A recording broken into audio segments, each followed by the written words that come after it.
The fine folks of the Locked On Big Ten squad are going to attempt and probably fail to pick apart my Big Ten power rankings. We've got Indiana's win total on tap. You know today's going to be fun. You're talking ball with the Big Ten squad, sponsored by Game Time. From USC to Ohio State, from Michigan to Oregon, from Nebraska to Washington, it's the local experts of the Locked On Podcast Network bringing you scoops, breakdowns, and the most comprehensive preview of the upcoming Big Ten weekend. No hurt feelings and thin skin allowed. Squad up, you're part of the Big Ten squad. Happy Thursday, everybody. Welcome to this week's edition of the Locked On Big Ten Squad. I'm Spencer McLaughlin, your host. Mark Culkin of Locked On USC is here with Jacob Goins. Locked On Hoosiers, Craig Sheeman, Indiana guy of Locked On Big Ten. Zach Seiko, Locked On Nittany Lions. Roman Tomashoff, Locked On Huskies. And boom, right on time is Jay Stevens of Locked On Buckeyes. What an entrance. Oh my goodness.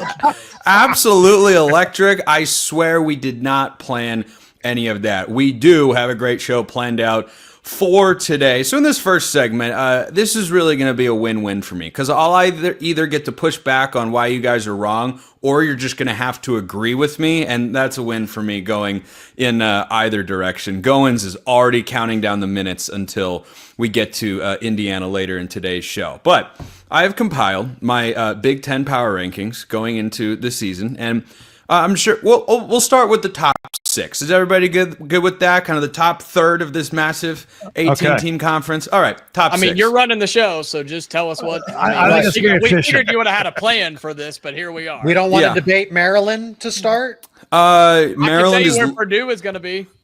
Those two teams are low on my list. Northwestern. We didn't want to start with them. They are low. No, here's where we'll start. You're gonna love this, Seiko. Yes, Mark. Just get rid of the bottom six. These teams are not in contention. Well, yeah, but then we'd be leaving out UCLA, and then we can't talk about Nico. And SEO dictates we have to talk about Nico. That's true. Okay, top six in the Big Ten in order. And Seiko gets to respond first for no particular reason. Here we go. Penn State number 1, Ohio State 2, Oregon 3, Illinois 4, Indiana 5, Michigan 6. Seiko, go ahead. Where am I wrong?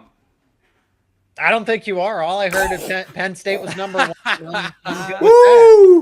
I'm good with that. It's definitely, your top three across the board. I think most people are going to see this as either Penn State or Ohio State number 1. Oregon's going to be third, because I'm sure if you ask Jay, he's going to say you're wrong. The Buckeyes are 1, Penn State's 2, Oregon's 3, and some sort of. Oh, okay. Wow. Sego. This is the guy who came on my show and picked Ohio State to lose to Oregon in a game they led by 34 points.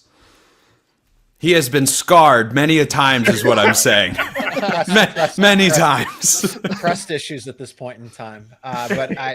Penn State being the number 1 team is justified. Whether or not you agree with Spencer, it is justified because they bring back a veteran quarterback, 2, not 1, but 2 veteran running backs, 80% of the starting offensive line, star defensive end, star defensive tackle, star safety, and then there's going to be some new faces of the offense and defense that will emerge. Oh, and they added 3 veteran playmakers through the transfer portal at the biggest position of weakness, wide receiver. 3, a trio of senior veterans that are going to be pretty helpful in this offense, but this is going to be a run-first, run-heavy team. So all Drew Aller and those 3 transfer wide receivers have to do is not make mistakes. Which historically they've never done that before, of course. Jay, Ohio State at 2. Any objection there? Not really. No, I think that's actually a fair place to put them. Seiko, the reason why I have Ohio State 2 and Penn State 1 is due to what Penn State's bringing back and what Ohio State is trying to figure out right now. Ohio State on defense, they lost 8 guys to the draft. That's great. But you don't really know who's going to be filling in the holes. You may know their name. You're not sure how well they'll play. And so I get it. I am comfortable with Ohio State being here at number 2. Spencer, I was ready to come on here and go off on you, but I can't do it right now. Oh, this is sweet music to my ears. I needed this pick me up. I've had a long coordinator. I've had a long day at work. This is great. Would anyone like to push back on that top 6? I'll reiterate again: Penn State, Ohio State, Oregon, Illinois, Indiana, Michigan, and any non-takers for that top 6. I missed you say Illinois. That's really upsetting. I wrote down the top 5. I missed you say Illinois and was really excited about Indiana being number 4, which I'm still okay with them being in the top 5. I will say that I just think Indiana is better than Illinois. I think they have a better season than Illinois. I'm on the record saying that, and I am dying on that hill. Well, Craig, you look like you've been itching to get in. When Seiko was talking, you look like someone holding your breath while your mother-in-law was speaking. Go ahead. Ooh. Flashback. Yeah. So I can't quarrel with your top 3. However, look, the beauty of Illinois and Indiana is that'll sort itself out because they play each other pretty early in the season on September 20th. So my question becomes, where do we put Michigan? 6? Are they 4th? What's the learning curve for Bryce Underwood? And, is he lights out all season long? Is he mediocre in the beginning as he tries to figure it out? So, Michigan could move as high as 4 on this list, or maybe they're appropriately placed at 6. And I want to hear from Mark because I'm sure he thinks the Trojans should be on this list as well. Again, I asked what went into the thought process of these power rankings because I'm thinking you have to at least look back at how the team performed in their last game. And Oregon at number 3 seems a little bit high, especially considering their new, presumptive starting quarterback has a touchdown to interception ratio of 11-9. So, yeah, you're bringing in a lot of talent, or you have a lot of talent returning, but who's your quarterback?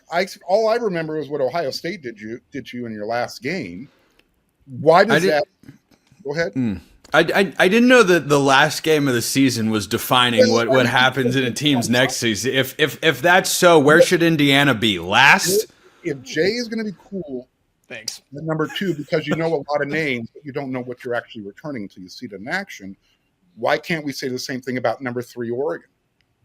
Right? I think I think it's the reason that I have them both behind Penn State, whereas most places probably would want to put Penn State behind them all. Also, to answer your direct question, Mark, about what went into my making of these metrics, I have been talking about all of these teams at some point in time and monitoring their off seasons rather closely on Locked On College Football. Roman has not yet had a chance to jump in. I want to be fair and equitable as neutral arbiter of all things college football over here. Roman, by the way, I saw that. You saw what? I saw his golf clap. He was supporting what I was saying. Oh, okay. Well, anyway. Yeah, I certainly have my questions about Dante Moore, and maybe, especially this flag behind me here has nothing to do with it. Maybe I'd flip Oregon and Illinois when we talk about returning production and all those different things.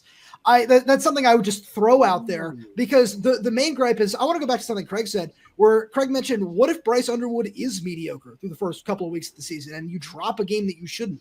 That's something that is really just giving me pause when I think about Michigan this season. Is I'd never be comfortable throwing out a true freshman starter in week 1. And great, you have some runway to figure it out in the non-conference slate. But that's just something I will always just be a little bit reserved by, is especially placing somebody that high in the top third of what really could be a really deep conference this year. Craig, any additional thoughts in there? I think that's spot on. I think that's a pretty good take right there, especially the part we said. I agree with what Craig said earlier. I thought that was pretty good. I want to know what Mark's drinking in that giant bottle of his. That looked pretty good too. Pac-12 juice. Is it the audacity of this guy to bring that back? RIP, pour one out. But I mean, goodness gracious, every single week. Hey, they got Texas State. They're on the comeback. That's true. That's true. They're getting into the Lone Star State there. Look out for the Pac State, as some have referred to it as. We are going to refer to the rest of the show as still to come, because indeed it is, and it's going to be really fun. We've got the next 6 teams in my Big Ten power rankings, and any disagreement, where will Washington fall? They definitely won't be last. No, they're 17th. No, they're not 17th. They're 16th. So that and Indiana's win total coming up next on the Big Ten Squad. First, this episode brought to you by Monarch Money. Ever wish managing your money felt easier? And well, with Monarch Money, it can. Whether you're growing your savings or planning a big purchase, Monarch puts you in the driver's seat. It's like having your own personal CFO, giving you full visibility and control over your finances. Monarch Money is more than a budgeting app. It is a complete financial command center. You can track all your accounts, investments, and spending in one place. So in addition to managing your money, you're also building wealth. Do you have that one financial goal you've been wanting to reach for a while? Maybe cut back on your spending, maybe save a little bit more, whatever it is. Monarch Money is here to help you get serious about it. Take control of your finances with Monarch Money. Use code LOCKEDONCollege at monarchmoney.com for 50% off your first year. That's monarchmoney.com. Code LOCKEDONCollege for half off your first year. Check them out at monarchmoney.com. So after basically universal agreement that I nailed the top 6 in the Big Ten power rankings, we'll proceed with the next crop of teams. And Mark, I do factor in head-to-head matchups from last year, unless there has been like a significant undertaking in one side or both sides with the rosters. It's why Ohio State and Oregon both beat Penn State last year, but Oregon and Ohio State lost so much. Penn State brings so much back. They should be viewed as a top team in the Big Ten in my view. So with Michigan at number 6, next crop, Iowa, Minnesota, USC. Sorry, Marcus, the head-to-head difference. Washington, Nebraska, Michigan State. Well, if it's the head-to-head difference, then Washington should be above USC. Yeah, but there are other circumstances in there. Unless it fits his argument. He forgot to add that. You know what? That's my bad. I did forget that. Okay, hold on. I'm reading them one more time. Iowa at 7, then Minnesota, USC, Washington, Nebraska, Michigan State. I just want the fans to understand this, that we did not receive these beforehand. If you can't tell. So it's called live reactions. We're taping this ahead of time. We want to give the fans an authentic viewing and listening experience. Jacob, try to keep up. I'm not good enough to react to 8 teams at a time. I'm not good enough. Spencer's the most authentic person here. Well, we all know that is just false, but we wish it was true, of course. So, Mark, I'll start with you. If you were making your Big Ten power rank, well, okay, I'm presuming Mark would care to learn anything about another team in the Big Ten, and that is asking a lot. But hypothetically, Mark, where do you think USC should be?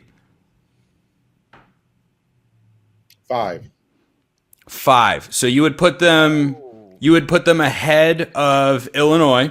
Absolutely. And USC Illinois, underrated, great game in college football this year. You would put them ahead of Indiana and Michigan. Yes. You may lay out your argument now, and then Jacob will push back. Since we don't know what's going on. So I'm thinking back to last year and the games USC lost, those head-to-head matchups, which, by the way, USC doesn't play Minnesota this year. So I don't know how that comes into play this year. You brought up another team that USC lost to head-to-head that they don't play this year, that you have ahead of them. So I'm just trying to follow your rules here.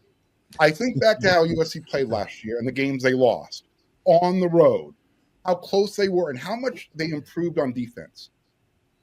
And I think, pretty good chance USC's defense is going to be as good, if not better, than last year. I'm going to assume USC bounces back a little bit on offense. So you combine all that, I'm thinking, because the team is, besides Penn State, who returns basically everybody on their roster, everybody else is right here. What's the difference between USC and Oregon? Oregon's off a season where they just won a Big Ten championship and do indeed have plenty of those pieces back. The staff has proven that they can go and win this conference championship. Oregon That's all. is coming off a game that they just got taken behind the woodshed in their biggest game of last year. And I have them behind that particular team in my rankings for that reason. With a quarterback that's got a touchdown to interception ratio of 11-9, wide receivers that you're unsure about, an offensive line that you're unsure about. I'm not unsure about anything. You were counting on Evan Stewart this year. You're not anymore. That is true. That is true. I do love the talent in that room, though. You're kind of in a flux, and you're relying on your defense. The defense that got its butt whooped last year. So again, what is the significant difference By the national champions, you leave that part out. You act like it was on a weekly basis, but it was in one particular game against the eventual national champions. Going back to what Jay said in the first segment, you know the names, you don't know what you're getting in production. So Ohio State's getting, well, they're Ohio State, so they're going to be good. That's what you're ranking them on right now. Well, if you came into that, if you came in with that approach for Ohio State in the last 10 years, when would you have been wrong? Until we actually see it. They're starting a new quarterback. They're starting 8 new guys on defense. They've got a lot to prove. Yeah. The number 2 because they played in the national championship game. I get that. But the difference between where you have USC and all those teams above them is negligible for the reasons I just brought up. You don't know anything about anybody's quarterback or what they're going to do because of all these new players they're going to be playing. Michigan. But Mark, you used a term there that I wanted to highlight, in particularly to USC, is until you see it. What has USC shown us that they should be a top 5 anything other? I talked about their improvement on defense, which was significant, a 10-point improvement, and their losses on their road. Until we see it, we can't believe it. I don't believe it. Great. Don't believe it. But I'm pointing out what is the difference. And that's really the argument we're having here. You know, Spencer went on this, this is my list, and it's right because I follow college football. Well, really? How dare you, Spencer? I know. The audacity. If I made a list, it would be right because I made it. College football, and we laugh at their power ranking. I just think there's 6 or 7 teams in the Big Ten that return more starting production from last year to this year than USC does. And what has USC or Lincoln Riley shown that they should have any sort of hype or expectations going into 2025 until they prove it on the field? Let me ask you this. Penn State brought in 3 wide receivers to shore things up. Would you take their 3 transfers over Mekhi Lem and Jacoby Lane? I'd take their offense over yours, absolutely. That's not the question I asked you. That's included in that. Yes, no, I would. I would take them. Yes, I would. We're talking about roster personnel returning. Yes, I would take them. You just don't plug in. It doesn't work that well. It's not a video game, okay? I would take them to answer your question. So that's the answer. Yes, you would take 3 transfers coming into a new system over wide receivers who are pretty damn good, who have been in the system now going on their second, third year. Because of the system, yes, I would. Carry on your conversation, gentlemen. Okay. By the way, Mark, on system, can you name the only offensive system in college football to produce back-to-back Heisman Trophy finalists at quarterback? I can. The baby's first offense in Oregon. I know of one. For that one. Yeah. Sorry, Roman. What was the score of that game at Austin last year? Can you refresh my memory? I'm getting closer to bingo. Thank you very much for that. I don't remember. I gotta send everybody. Right. We can only bring up games in which Washington has won. Of course, that is the case. Roman, would you like to make a case for Washington to be higher on this list, or do you think I have? Would. Okay, go for it. By all means. I think that Washington should be above every team on this list that's not Iowa. I think that they've made in the second tier, you mean, which just to remind everyone is Iowa, Minnesota, USC. Iowa. Boy, Trent is not going to be happy. Mark Gronowski, the savior of Iowa. No, I do. I think Washington has made all the necessary improvements on defense. You go out and you add 6 guys to your front 7 through the transfer portal. You go and get the best cornerback in the country out of the transfer portal in Takario Davis as well. I think you've made significant improvements on that side of the ball. You've shored up the offensive line. You're returning 2 Phil Steele All-Americans on the offensive side and Jonah Coleman and Denzel Boston. And then you have a quarterback who proved last season that he is ready to make the leap and be a starter full time. Yeah, he lost both his starts, but if you watch those games, you would say that kid, to quote a good friend of mine, Christian Capel, is an obvious star and is ready to make the leap and take a step forward in an offense that is pretty well suited for his skill set. That was a pretty good case. That was nice and concise. That was well thought out. That was really good from Roman. You've come a long way. You've come so very, very far. What an honor. Okay, bottom row, wrap this particular conversation, which has just been so much fun. And then we will get to the real fun part of today's show. Jay, you may start. Do you think any of these teams should be swapped with others in tier 2? I won't go crazy with this, but I think Michigan State will not be 12. I have a hard time putting them at 12 because part of me believes this is the year that they start to move up the Big Ten. Wouldn't definitely be in the top 6, but I think them in Nebraska and Washington will probably be pretty close with how I think that Michigan State will be better in 2025. Craig? I don't know what it is about me and Roman today, but we are locked in together. I would put Washington way higher on this list. Repeatedly throughout the summer on Locked On Big Ten, I have talked about I think Washington's my sleeper team. I think Damon Williams Jr. is my sleeper superstar who's going to break out this year. Every time I watched that kid play last year, I'm like, why is he splitting time with quarterback? Why is he not starting? I think he's a star. They got the solid running game with Coleman and a good receiver at Boston.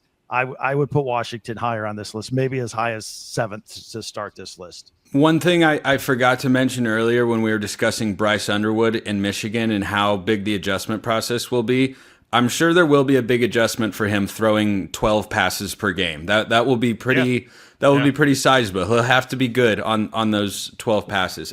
He said this week they've added pages to the playbook. They're going to air it out. It's the air raid. So is that 12 to 15? Yeah. what are we talking about here? Well, you guys didn't see that highlight from the spring game? Like, oh, watch out for Bryce Underwood. And it was like a double verse trick play. Yeah. Like, terrifying. Who will see it coming? Nice. Yeah. All right, Seiko. Take your final shot at my Big Ten power rankings as everybody else so rudely has. There's not a lot that separates, I think, after you have Oregon and Illinois. 5 and 6 are debatable. You could put Indiana there. You could put USC there. I think Michigan maybe is outside because I think maybe they're 7th, and you could make that case for a USC, but you could also make that case for Washington as well. What does Washington have offensively that USC may not? A breakout star at quarterback, potentially. Washington's running back is better. And Denzel Boston is really good, despite Mark, I will give you the credence there that I do like Mekhi Lemon and Jacoby Lane a lot. If they were Penn State's wide receivers, they would go absolutely insane. But I agreed with Jacob that the system is better. But those individual wide receivers are better than what Penn State has versus its individual wide receivers, but system does help. So 5 through 8 are very debatable. If you said, hey, Indiana, USC are 5 and 6, okay. If you said Michigan's at 6, maybe I bump them down a couple of spots and put a Washington above them just because they do have a little more proven commodities coming back, if you will. I couldn't name a star. Who's that star running back for them? I would take Jonah Coleman over anybody that Michigan has to offer in its backfield. And the same thing with Denzel Boston. So Roman, take this and run with it. That Washington. No, he had his 6. chance. He's spoken enough today. In the top 6. So you could make that case for me. So it's okay. I think that's well laid out. I think that's well laid out. Yeah, that's I think it's time we move on. That's all I'm saying. Yeah, Goins is ready. He's been chomping at the bit for Indiana's win total. It's 8.5 on FanDuel. Under, please. All right, right into it. 3, 2, 1, ready, fire, aim. All right, Indiana's win total for 2025, 8.5. According to our friends at FanDuel. Goins, you're going to have to sit there and listen to all of us talk about your football team before you get to chime in, and then we will provide you the stage you so richly deserve. Craig. Indiana. Yeah, I've got Craig on my side. And Craig. That's true. That's true. Yeah. We got 2. He He committed. Huge 1-star offensive lineman out of the Midwest going to the Hoosiers. Preferred walk-on. No, it's 2025. We got rid of walk-ons because we're paying people. Yeah, you need to get your revenue share, Craig. You are getting your money, baby. We just had a commitment on the squad. That's a first. That is a first. That is a first. That's a great decision, young man. That you're going to be very happy with your decision. Yeah, he hits the portal in less than 2 years. Okay, so Indiana 8.5. They to me are a classic pullback team. They had a beneficial schedule. I lobbied for them to get into the playoff. I'm glad they did last year. Thought they got screwed a little bit in the rankings, but alas, you've got Illinois at home. You've got to go at Oregon. You've got to go at Iowa. You've got to go at Penn State and not stumble anywhere else. Under 8.5 wins for Indiana. At my own peril, I am going to fade Curt Cignetti here. Mark, you may start things off for the gallery. Yeah, I'm just hoping that Indiana's ready to play Illinois after that brutal gauntlet opening 3 weeks ago. It is tough. Old Dominion. This is embarrassing. Old Dominion, Kennesaw State, and I actually appreciate the Indiana State thing there. And rivalry game, I get it, but still not Division One. So yeah, we're going to find out how good Indiana really is, and really how good Illinois is. Everyone's jumping on the Illinois bandwagon. They won how many games last year? 10. 10 games. They returned Luke Altmaier, the second best quarterback in the conference, returning. If Indiana can win that game, and it's a home game, they should win it, right? You know, Indiana's on their way. They can get to 9 wins. Just like for USC, Illinois is the pivot game. I think you're going to find out if Indiana can sustain what they started to build last year. It'll start at Illinois. I love the mental darts game I get to play at trying to figure out when Mark is done talking. It's just these prolonged pauses. I'm like, oh, he's no, okay, not done. All right. All these years doing shows together, Mark, and I still haven't figured it out. Roman, 8.5, Indiana. Iowa. Iowa. Hey, don't sleep on Iowa. Wait, Mark, you probably slept on Minnesota and Maryland last year. I've kind of been wavering because I think that Iowa game will be the defining game of the season. I think that Indiana, I like what Cignetti's doing. I think they can beat Illinois at home. So I really think when I look at the schedule, it's going to come down to that Iowa game as to whether you're going to go under or over. You know what? I think they win that game. Jacob, I'm with you. Let's take the over. Roman's just out here kissing rear ends all show long, just getting Craig in his corner. Now you got Goins on his side. Before you know it, Roman will be out here saying that Ohio State's going to go back to back. Jay, what do you make of the Hoosiers this year? This is tough because this schedule is mapped out like it would have been a couple years ago, where you get 3 easy non-conference games, you get your Big Ten games that you should win. You already got some games in the Big Ten you're going to automatically lose. Oregon's going to beat IU, and who else do I have beating? Penn State is going to beat Indiana as well. The tricky games to me are the Illinois at Iowa, the Michigan State game, and the Wisconsin game. The lucky thing for Indiana is you're playing Oregon on the road after an off week. The tricky thing is it's on the road at Oregon. I want to go over so bad, but I have a hard time buying into Indiana doing this back-to-back seasons for the first time in school history. I understand the non-conference thing. They map it out. They did it 5 to 10 years ago, and those games were needed for Indiana to at least have a chance to be bowl eligible. You're going to blow those teams out. I don't have a good feeling that they're going to get over 8.5 right now because I live in Indiana. My mom went to IU. I've never seen it. I've never seen them go back-to-back big years, and I can't buy into them doing it right now. Jay, when you were talking about Autzen Stadium, I really wanted to make a jab about how hard it is to win there, there are certain things you don't talk about on this show, and that's one of them. Don't. Yeah, for some reason, 1st, with you, with anybody 1st. else, fine, but with you, I bit my tongue on that one for no reason in particular. I like that we're nitpicking games again. Just going to throw that out there. What do you mean? We're nitpicking what? I'm just saying we talked about the Rose Bowl a little bit earlier. Recent memory, you know. Oh yeah, I brought this up because I said I was going to make a jab at Jay about you lost to Autzen, and I didn't do that. Okay, Craig, we'll get back to you. And Craig, you're gonna go before Jacob. The Indiana folks have to wait and listen to the slander and the tomfoolery from the crowd here. So Seiko is next.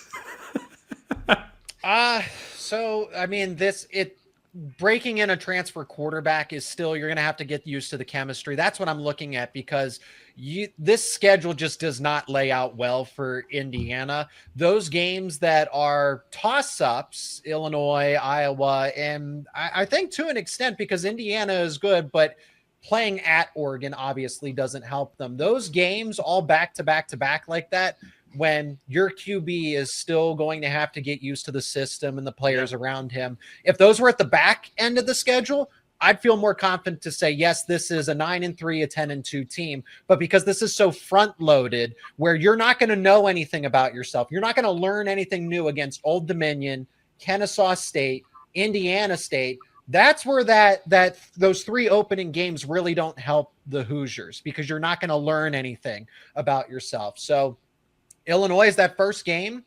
Illinois is bringing back the veteran quarterback that's been there for multiple years, that's shown progression each and every single year. Then you got to pivot and go on the road to Kinnick, and then you have a bye week, but then you got to go on the road to Oregon. So there's a chance they could go on a 3-game losing streak and then settle in. But by that time, you already have 3 losses potentially under your belt, with Penn State waiting. This is an 8-4 team based on that. Woo! Woo! Welcome to the club. Welcome to the under club. Jacob's puffing his chest out. Proud of you. All right. It's not the team's fault. It's the way the schedule sets up. Those teams are in the back end. I think Indiana beats them because they would get better, but you can't help the way the schedule. All right. Craig and Jacob have waited patiently. Craig, the floor is yours. First of all, Jay, what year did your mom graduate? She might have been my classmate there back in the day. You just committed.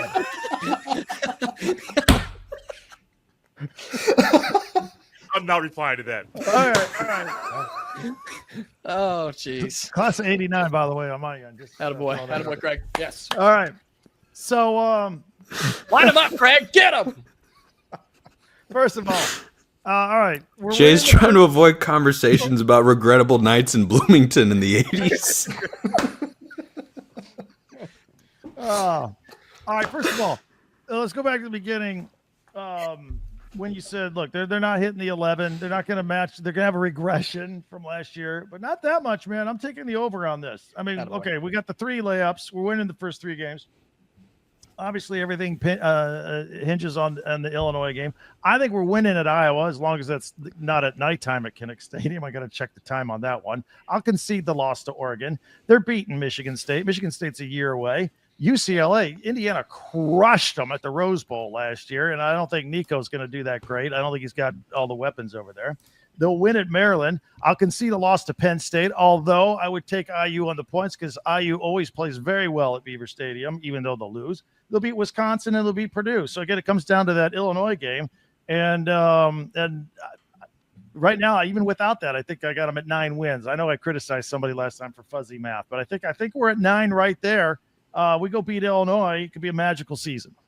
All right, Goins, the time has come. You have waited 32 patient minutes to tell us why Indiana's going, 12-0? Well, it's funny because Craig actually hit on a lot of the things that I wanted to say. I look at the schedule. That is tougher than it was a year ago. Regression is imminent. We know that. But my gut tells me 10-2 right off the rip. But that is hard to ask for. But I think 9-3 is an absolute possibility, and I think it's borderline the standard. Yes, the non-conference schedule sucks. We get it. Let's move on. We're going to be 3-0 there. I think the Illinois game, and I actually have done a crossover with our buddy Sonny at Lockdown Illini. That's a make-or-break game for both teams that could really impact what the Big Ten looks like in the postseason. I think it being at home, I think Indiana wins that game. We will split Iowa and Oregon on the road. Better chance. Whoa! You think you're just going to walk into Iowa and win? Yes, and look, I'm not trying to say that Indiana has the ability to go on the road to Eugene or to Penn State and say we get wins. So just chalk those up. Iowa, they can't score more than 10 points, and Indiana proves that they can. So Indiana's going to get that one done.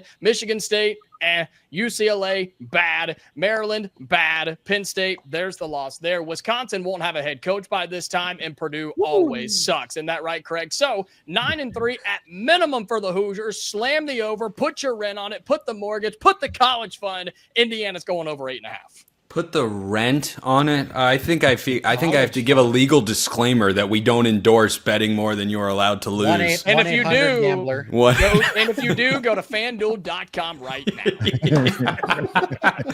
now. There you have. So we've got the 2 overs. Or Mark, you were kind of in between. No, we've got the. I just said if they get by Illinois, they can go over. That, and everybody seems to agree. That's okay. So we're split. We're split 3-3 and 1. So that means Indiana is definitely locked into a letdown 7-5 season for Jacob. But we'll talk about it. Illinois is going to win that game in Bloomington. Just wait. Anyway, Mark Culkin, locked on USC. Jacob Goins, locked on Hoosiers. Roman Tomashoff, locked on Huskies. Jay Stevens, locked on Buckeyes. Craig Sheeman, locked on Big Ten with the Hoosiers hat.